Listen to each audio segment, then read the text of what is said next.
Hi everyone, this is Doc Wisdom and today we will talk about earthquakes and lockdown. But before, subscribe to my channel, share, and now enjoy this new video.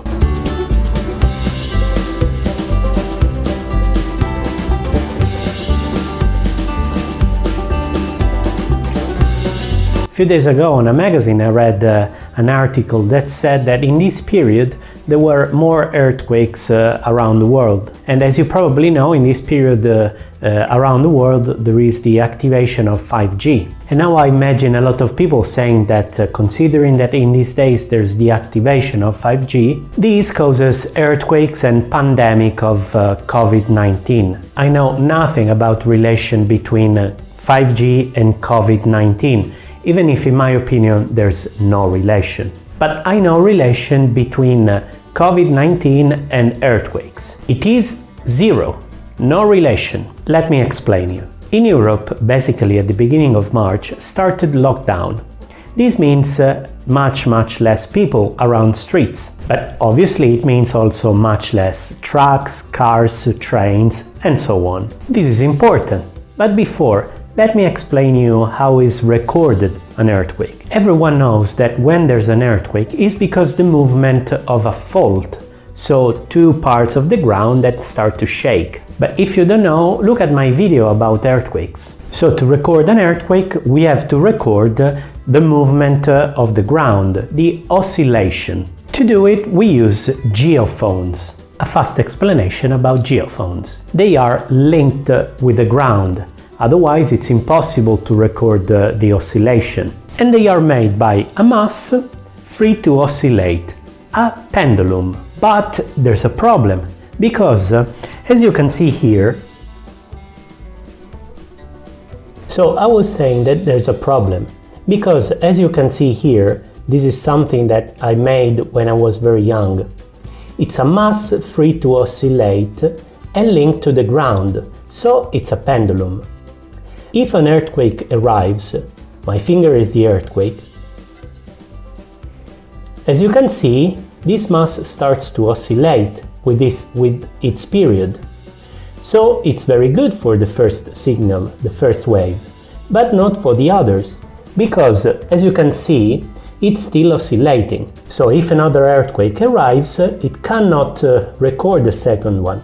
So it must be muffled. Okay, let's go back where we were before. It's like a suspension of a car. If you pass on a road pit, the suspension do this. It doesn't make like this. Otherwise, it's not very comfortable. For the geophone, it's the same. When the wave arrives, the mass starts to move, but it returns immediately to the first position, ready to record the second wave, and so on for all the others. They can record also three-dimensional movement of the ground, so three axes, like this, and like this. After this very fast and easy explanation, let's go back to the subject of the video. Are there really more earthquakes in this period? The answer is no. So bye bye, see you next time. Wait, I'm joking. First of all, when you notice or read about a period of more earthquakes or more volcanic activity, you have to consider that geology is a very young science and volcanic and earthquakes monitoring is much younger. We can say not more than 100 of years. But considering that the Earth is more than 4 billion years old, we can just study and reconstruct. But we can't know exactly what happened because we were not there. There's another important thing. Let's say 70 years ago, there were not cameras, smartphones, and much more important, very precise recording instruments like geophone, very precise geophones that we have nowadays. So in 1952, for example, if there was an earthquake in Siberia, we couldn't know.